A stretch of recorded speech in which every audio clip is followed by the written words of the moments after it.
কাবা ঘরের গেলাফ ধরে কানলেও আপনি আমাকে যে মিথ্যা অপবাদটা দিয়েছেন এটা মাফ হবে না যতক্ষণ না আমি মাফ করছি। কথা কি বুঝতে পারছেন? মনে করেন আপনি আমাকে মিথ্যা একটা অপবাদ দিয়েছেন এবং ধুয়ে রেখে দিয়েছেন একদম মিথ্যা অপবাদ দিয়ে, যতক্ষণ আমি আপনাকে মাফরা করছি, কাবা ঘরে গিয়ে গেলাফ ধরে কান্নাকাটি করলো এই পাপ মাফ হবে না ইনশাআল্লাহ। এই অবস্থায় মৌত হলে কি হবে? পরকালে দেখবেন আমি দাঁড়িয়ে আছি আপনার জন্য, আপনার হিসাব হচ্ছে, হিসাব শেষ। আপনি সালাত সাওম হজ জাকাতে নেকি নিয়ে উঠেছেন, কিন্তু দেখছেন আমি দাঁড়িয়ে আছি, আমার মতো আরো 10 জন দাঁড়িয়ে আছে। ওই 10 জনকে আপনি গালি দিয়েছিলেন, অপবাদ দিয়েছিলেন, তাদের গীবত করেছিলেন, তাদের সম্পদ বা সম্মানের হানি করেছিলেন।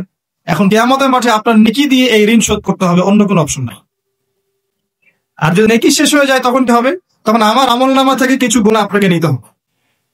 আল্লাহ পাক ন্যায় বিচারক। আল্লাহ পাক শুধু গফুর রহিম নন, আল্লাহ পাক শুধু পরম করুণাময় অসীম দয়ালুই নন, বরং তিনি হচ্ছেন ন্যায় বিচারক। ন্যায় বিচারক।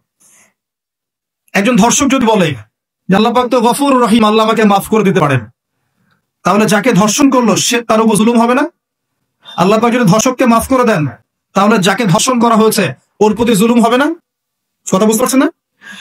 মনে করেন আপনি নাউজুবিল্লাহ কারো সম্পদ আত্মসাৎ করেছেন, এখন আল্লাহ যদি আপনাকে মাফ করে দেন, তাহলে এই যে যার সম্পদ আপনি আত্মসাৎ করেছেন এর উপরে জুলুম করা হচ্ছে না? আল্লাহ পাককে জুলুম করবেন? এক জাররা পরিমাণ করবেন। কিয়ামতের মাঠে নেকি দিয়ে তার এই ঋণ শোধ করতে হবে, অথবা তার গোনা আপনার কাঁধে নিয়ে জাহান্নামের পথে যেতেও হতে পারে। আল্লাহ পাক হেফাজত।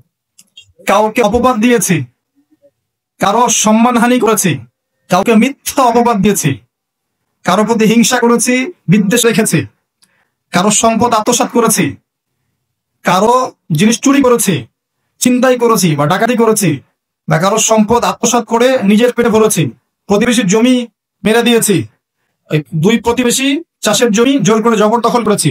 এক কথায় মানুষের সম্মান জান মালের সাথে জড়িত যে পাপ, এই পাপ আল্লাহর কাছে মাফ হবে না।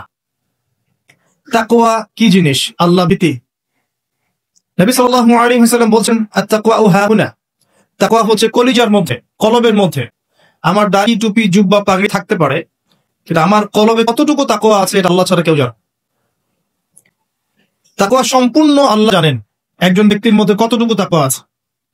অনেক সময় বাহ্যিক চোখে মনে হতে পারে এই ভাইটা ইসলামিক পোশাক পরে নাই, দাড়ি আমার চিত্ত ছোট, চলাফেরা কেমন জানি, সুন্নতি পোশাক নাই, ওঠা বসা চলাফেরা কেমন মনে হচ্ছে। কিন্তু কে জানে যে তার মনের মধ্যে এমন তাকওয়া থাকতে পারে যার কারণে সে আমার চেয়ে বেশি সম্মানিত হতে পারে না? আবার অনেক সময় মনে হতে পারে যে আমি এইসব চেয়ারে বসে আছি, বড় বড় ওয়াজ করছি, নসিহত করছি, অনেক বড় বড় কথা বলছি, কোরআন এবং সুন্নাহর সামাজিক কথা বলছি, পলিটিক্যাল কথা বলছি, কোরআন সুন্নাহ থেকে কথা বলছি, দেখে মনে হচ্ছে আমার পুরো দেহটা তাকওয়ায় ভরপুর। এমন হতেও পারে যে আমার চেয়ে আপনার তাকওয়া বেশি আছে। কে জানে? এটা শুধু আল্লাহ জানে। এবং এই তাকওয়াই হচ্ছে আল্লাহর কাছে সম্মান পাওয়ার একমাত্র মানদণ্ড। তাই এখানে একটা নসিহত হচ্ছে, আল্লাহর কাছে নিরপরাধ থাকার চেষ্টা করে, মানুষের কাছে না। আল্লাহর কাছে ফেয়ার থাকে, আল্লাহর কাছে আপনি নিষ্পাপ থাকার চেষ্টা করেন, মানুষের কাছে। আল্লাহর কাছে ভালো হন, দেখবেন আল্লাহ রাব্বুল আলামিন মানুষের মনের মধ্যে আপনার জন্য ভালোবাসা সৃষ্টি করে দিবেন। মানুষের কাছে নয়, লোক দেখানো বিষয় নয়। লোক দেখানো বিষয়টাকে রিয়া বলা হয়, এটা একটা গোপন শিখ। তাকওয়াই একমাত্র মানদণ্ড যা আল্লাহর কাছে সম্মানের মানদণ্ড হিসেবে গৃহীত। বংশ, ভাষা, দেশ বা জাতি বা বর্ণ, রক্ত, এগুলো তাকওয়ার মানদণ্ড নয়, এগুলো আল্লাহর কাছে সম্মানের মানদণ্ড নয়। এটা আগে ভালো করে আমাদের বুঝতে হবে।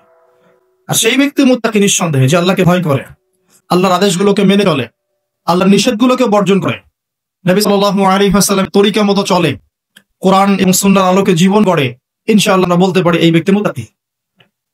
তারপর এই ব্যক্তি চূড়ান্ত ভাবে জান্নাতে যাবে কি যাবে না এই কথা আল্লাহ ছাড়া কেউ বলতে পারেন? আসেন, উমর রাদিয়াল্লাহু আনহু একজন সাহাবীকে বলছেন, আপনি কি আমাকে বলতে পারেন তাকওয়া কাকে বলে? উমর রাদিয়াল্লাহু আনহুকে বলা হচ্ছে, হে আমিরুল মুমিনিন, আপনি কি কখনো কাটা বিছানো পথে হেঁটেছেন? উমর রাদিয়াল্লাহু আনহু বলছেন, হ্যাঁ হেঁটেছে। কিভাবে হেঁটেছে? আমরা সতর্কতার সাথে পা ফেলেছি। ওই সাহাবী বলছেন, এটাই হতে তাকওয়ার উদাহরণ। জীবনে চলার পথে আপনার সামনে শিরকের টোপ থাকতে পারে, বেদাতের টোপ থাকতে পারে, হারাম রিজিকের টোপ থাকতে পারে, জিনার টোপ থাকতে পারে, সুদের টোপ থাকতে পারে, অনেক রকম টোপকাটা আপনার পথে থাকতে পারে।